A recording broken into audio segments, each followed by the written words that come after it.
also to say something on the matter. The member secretary has surprised me actually. So anyhow, why is so much stress and emphasis? And both the parties will participate in the mediation process. So effectively their participation will help.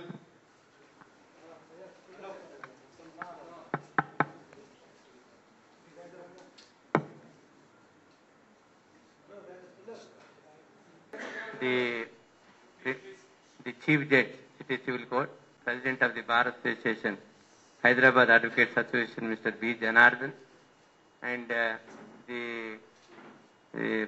to render the social justice could not be fulfilled, and therefore the Legal Service Authority Act has been enacted. Then Section 89 of the Code of Civil Procedure has been amended, and the Arbitration and Conciliation Act has been enacted. But in spite of it,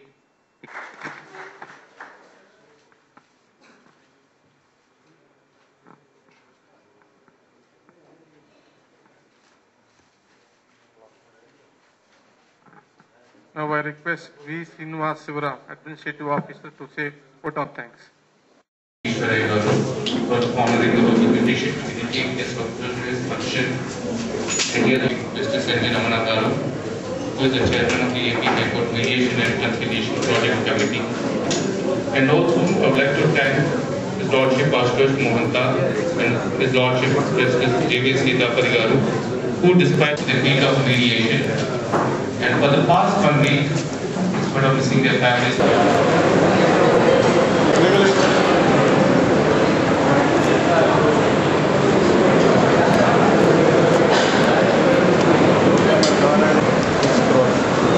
ఉపయోగపడాలి కదా meditation centre.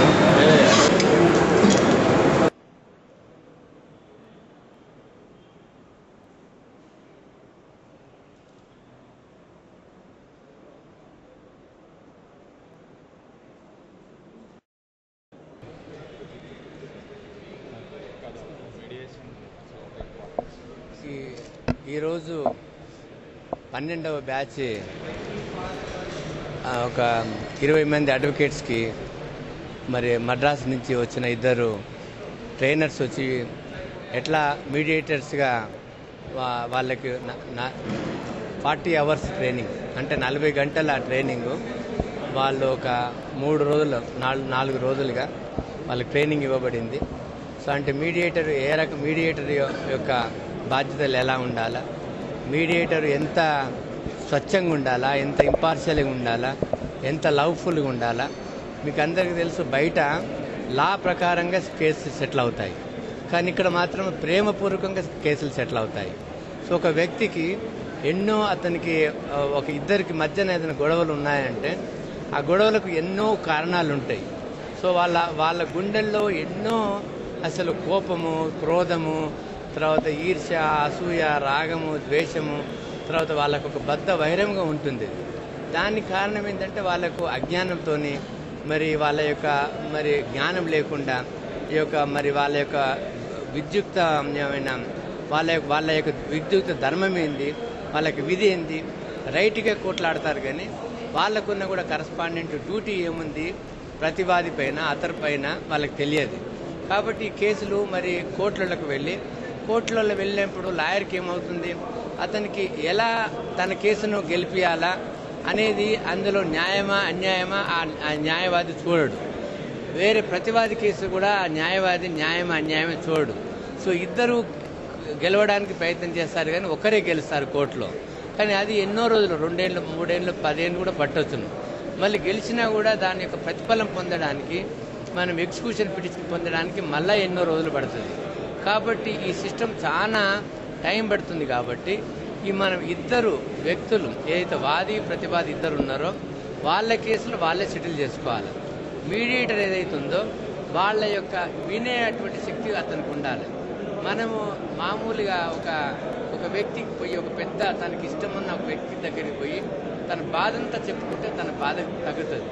So తన యొక్క విషయం ఏంటి ఆ మీడియేటర్కి చెప్తే mediator చాలా ఓపికగా ఉంటాడు, వింటాడు.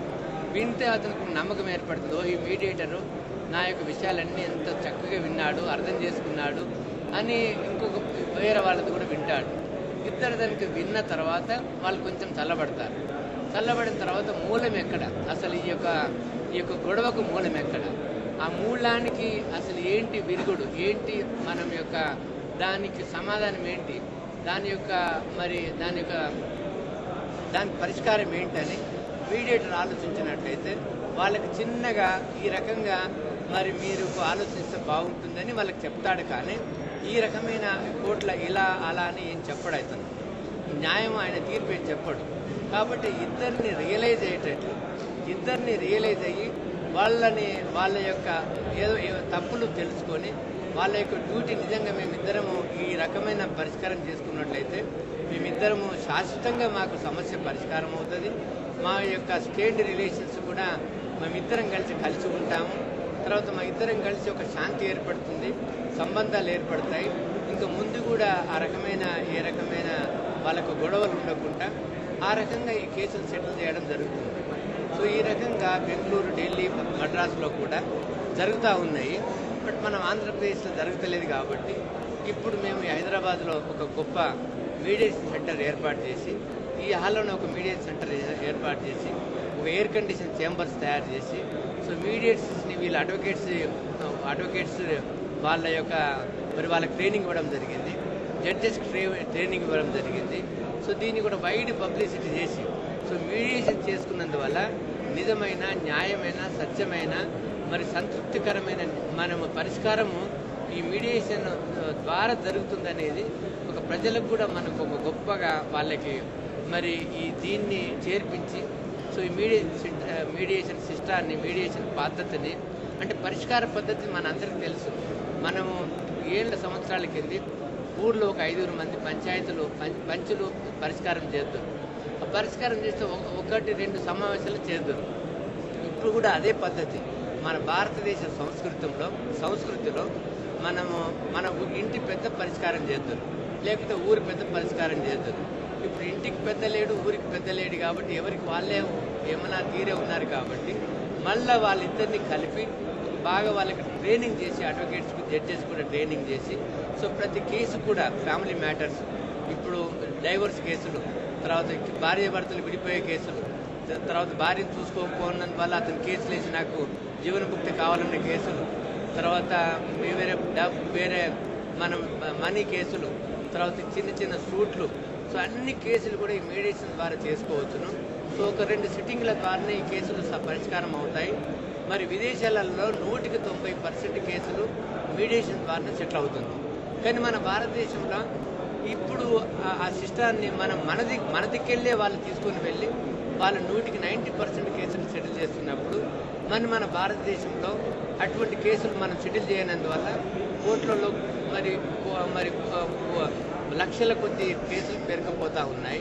కాబట్టి ఇది యొక్క దేశ ఈ యొక్క అభివృద్ధికి కానీ, సమాజం యొక్క అభివృద్ధికి కానీ, మరి యొక్క వ్యక్తుల యొక్క అభివృద్ధికి కానీ తోడ్పడదు. కాబట్టి ఈ యొక్క పెద్ద ఎత్తున మీడియేషన్ సిస్టమ్ని మనము అవలంబించి ఈ ఉన్న కేసులు, దాదాపు హైకోర్టులో ఉన్న కేసులు, లోవర్ కోర్టులో ఉన్న కేసులు, ఈ మామూలుగా చిన్న కేసులు కూడా మరి చాలా ఒక పెద్ద ఎత్తున ఒక 30% ఈ కేసులు మీడియేషన్ ద్వారా పరిష్కరించుకున్నట్లయితే ఈ యొక్క వాళ్లకు శాంతి ఏర్పడుతుంది, సంతృప్తి ఏర్పడుతుంది, న్యాయం దొరుకుతుంది, ఇద్దరు గెలుస్తారు.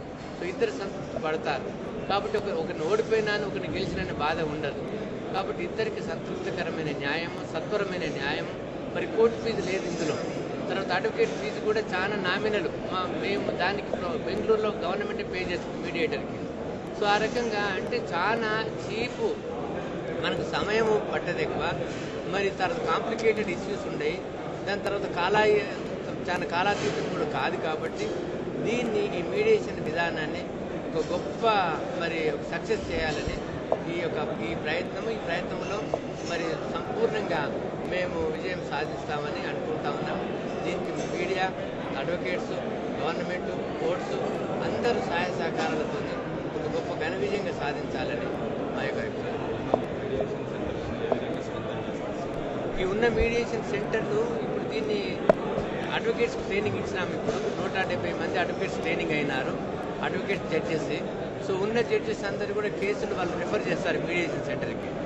మీడియేషన్ సెంటర్ రిఫర్ చేస్తే ఇక్కడ అడ్వకేట్స్ చేంబర్లు మీడియేటర్ చేంబర్లు కట్టిస్తాం. ఇక్కడ ఎయిర్ కండిషన్ చేంబర్లు కట్టిస్తే వాళ్ళకు ఫలానా రోజు ఫలానా మీడియేటర్ దగ్గర మీ కేసు ఉంటుంది అని అంటారు. సో వాళ్ళకు ఆ పార్టీస్ కూడా ఇక్కడ వస్తారు, వచ్చి వాళ్ళతో సంప్రదింపు చేసి మీడియేటర్స్ సంప్రదింపు చేసి తర్వాత వాళ్ళు ఒక 1 or 2 or 3-4 సిట్టింగ్లలో వాళ్ళ కేసు పరిష్కారం అవుతుంది. సో మనం మరి ఈ యొక్క కోర్ట్స్కి అయితేనేమో కొన్ని సంవత్సరాలు పడుతుంది, ఇక్కడైతేనేమో మరి 2-3 సిట్టింగ్స్లలోనే కేసు పరిష్కారం అవుతుంది. కాబట్టి ఇప్పుడు ఈ సిస్టమ్ ఇప్పుడు మనం ఏర్పాటు చేసినట్లయితే గొప్ప సక్సెస్ అయింది. కాబట్టి వేరే మన పక్క రాష్ట్రాల్లో కూడా ఇక్కడ కూడా మరి వాళ్ళకు 1-2-3 కేసులు చూసిన తర్వాత వాళ్ళకి సంతృప్తి కలుగుతుంది, నమ్మకం కలుగుతుంది.